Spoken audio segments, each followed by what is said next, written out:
Hi friends, good morning. మనం ఇప్పుడు కర్ణాటకలో ఉన్న బదామి కేవ్స్ దగ్గర ఉన్నాం. బదామి అనే ఊర్లో ఈ కేవ్స్ ఉన్నాయి. అందుకే వీటిని బదామి కేవ్స్ అంటారు. ఇక్కడ చూడండి ఫ్రెండ్స్, ఒకప్పట్లో ఆది మానవులు ఈ కేవ్స్లో జీవించేవాళ్ళంట. ఎంత బాగుందో చూడండి. ఈ స్టెప్స్ కానీ అవన్నీ ఎలా చెక్కినారో చూడండి.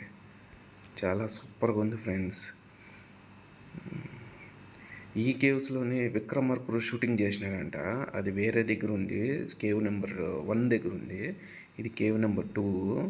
ఈరోజు షూటింగ్ ఇక్కడికి వచ్చినాము. అందరూ టూరిస్టులు ఇక్కడ చాలామంది ఉన్నారు. చాలా బాగుంది ఫ్రెండ్స్ ఈ కేవ్స్. చూడండి ఎంత బాగుందో. పైనుంచి చూపిస్తాను, ఇంకా సూపర్గా ఉంది. మెట్లు ఎక్కుతున్నాము, చాలా మెట్లు ఉన్నాయి ఫ్రెండ్స్. దాదాపు వచ్చేసినాం ఫ్రెండ్స్. చూడండి, పైకి ఎక్కినాను. పైన చూడండి ఎంత బాగుందో. అది కేవ్ నెంబర్ 1.